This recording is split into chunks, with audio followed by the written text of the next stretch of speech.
Welcome back, Croasdaile folks, for the fifth podcast of this series, which has no idea how long it'll last. But anyway, we're at the fifth one.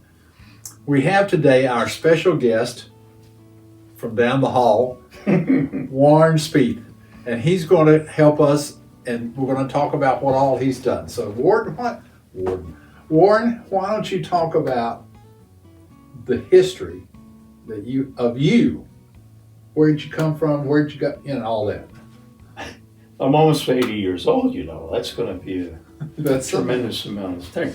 But we'll try to just hit the highlights, if you will. There you go. First of all, I'd like to say thank you very much I'm really honored for being here. I mean, why me, Lord? I feel like that a little bit. But I am very honored to do this. And I love the people here at Croasdaile, everybody, and my wife does too, and we really found a home here for the end run. Yeah. So you want me to start like where I was born? Yeah. Okay, I was born in Philadelphia, Pennsylvania, and in January of 1946. I'll reveal my age. Ooh. But the significance of that, of course, is that's the first month of the baby boomers. So here I am. So you're the first wave. First wave, And when I was about, my mom and dad, my mom was actually born in Germany, and she moved over when she was 2 years old. And my dad grew up in South Jersey, and he was one of 9 kids. Mom had 3 sisters. And anyway, I used to call them, well, they said they depression kids, okay? Both families had lost everything in the depression, and they were very hard workers. And Dad was in the Navy. That's the big connection during the war.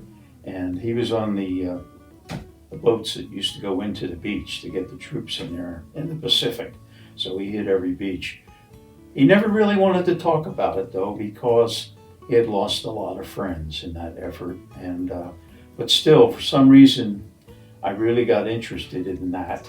And at some point, that's where I got my interest in the Navy, down in my history, if you will. I grew up. We moved down from Philadelphia. We went down to a small town called Runnymede, New Jersey.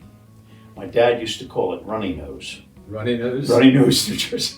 But the history of Runnymede, of course, some folks may know that, is that in 1215, that's where the Magna Carta was signed.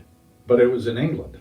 In England, Okay. Yes. But some reason, my little town, which was all of, I guess, about 4 square miles, we had about 10,000 people. It was a series of little towns out from Philadelphia, if you will. We were like the last one going out. Today, when I go back up there, it goes from my house all the way down to Atlantic City, nothing but houses. It's all built up. But there were, below me, when I grew up, were a lot of farmlands. It used to be called truck farming, I think they used to call it. A lot of the vegetables and fruits and stuff like that. Seasonal was provided to the cities, Philadelphia, New York. We consider ourselves Philadelphia, the South Jersey farmers. That's what they used to call us. And North Jersey was more New York City. So when I tell people I'm from New Jersey, they immediately, they tend towards the New York City, if you will. But no, we're Philadelphia, where they talk like this. Through the nose. If you hear somebody that talks like that, they're probably from Philly. You can tell it right away.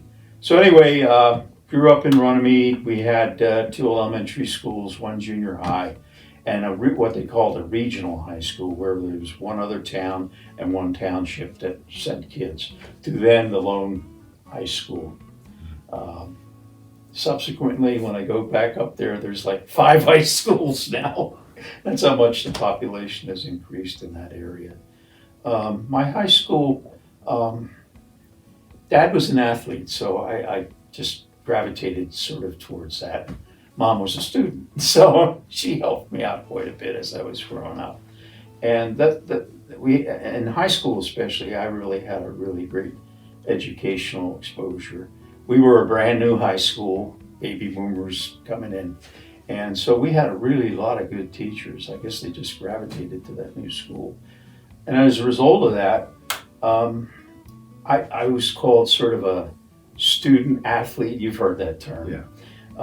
And so that gave me lots of options. But early on, I used to watch a show on TV in the 50s called Victory at Sea. Had great music, Richard Rodgers. Every Sunday afternoon, I watched that diligently. Dad had some VFW books of World War II, so I used to get into that quite a bit. And I became very interested. At the same time, when I was 10 years old at Christmas, my mom and dad gave me a toy weather kit. I guess you would call it toy, but it had a barometer and a thermometer and a rain gauge. And I just fell in love with the weather, mainly because I wanted to learn how to predict snowstorms so I could tell my buddies that, we won't have school, for a couple of days. So anyway, I fell in love at that point, and it became a hobby, really. And so as I grew older through high school, I started thinking, well, gee, what do I want to do when I get older and all? We had a ex-midshipman at my church where I went, who went to the U.S. Naval Academy. So I talked to him quite a bit. He was about 6 or 7 years older than I was, and I really became interested in that. And so I knew around when I was 12 years old what I wanted to do.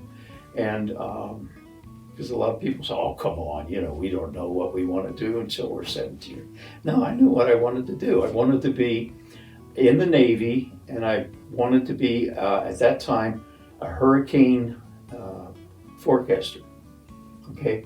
And the Navy used to have hurricane hunters. They're the ones that used to fly into the storms. And of course, by the time I was a junior in college, they gave it to the Air Force, and I was heartbroken. But I still had an opportunity to study meteorology and physical oceanography. The Navy sort of put both of those together. And that's what when I graduated from the U.S. Naval Academy, really, that's what I was able to do. And that started a whole new adventures, if you will, experiences for me. I left when I was 18, my small town, and I never came back. And as I say, join the Navy and see the world, and that's what I did. Okay, Warren, tell us, what led you and your wife to Croasdaile Village? Okay. My children. I had 3 children by my first marriage, and when I met Jennifer and married, we had 2 additional children. And my eldest daughter went to North Carolina State, and she became a chemical engineer. And so we got to come down here a few times to visit, Parents' Week and stuff like that. My other 2, one went to Elon, and she became a teacher, public school teacher, teaches in Hillsborough now. And then the last one, out of 5 kids, I only had 1 go in the Navy, and it was my last one, who went NROTC at North Carolina State University. So that's when we really started doing a lot of visit. From about 2014, 2017, we came down, and then I started talking to Jen about, I'm getting up here now, what are we going to do in the future? And we decided to go this route, CCRC, thank you. And so we looked, I would say, at about 20 places in the Triangle area. I mean, we looked at them all over a period of about 5 years. And then we finally, believe it or not, Croasdaile was the last place we visited. Somebody said, there's Croasdaile, I said, where's that at? And they explained where it was in Durham. And then we fell in love with this area right here. It just gives it's a nice spacious feeling, and everybody we talked to had, really good things to say. And then we realized the waiting list. Yeah. And I said, we better move now. So we were very fortunate. We were on the waiting list for just 4 years, I guess, at that time. Of course, now it's much longer. Yeah. But that's how I ended up in Croasdaile. Okay. Jen and I. Okay, now, since you've been living here, what have you gotten involved in Croasdaile? Not a whole lot. I'll be honest with you. You eat dinner. I'm sort of right? feeling myself out here, really, before I go into different areas. Jen, of course, jump right in, you know, Florida representative, etc. But I'm just taking my time before I decide where I want to. Are you putting out your daily weather forecast for Croasdaile? Not yet.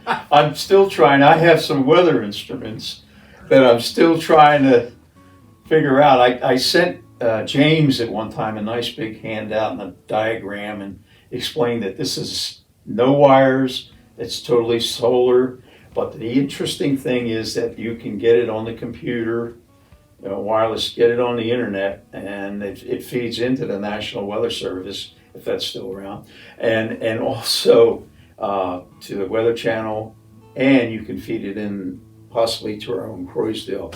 Yeah, Oh yeah. local conditions. I know you have a very good weather thing on there now, and I'm not sure who provides that, but it's very good right now. But it's neat. We could, you know, see what actual temperature is or There you go. whatever. Warren, thank you for stopping by. Well, and seeing thank you us. very much. Okay. And good luck with the weather forecasting. That's it. Be weather-wise, not otherwise. Thanks, folks. We'll talk to you soon.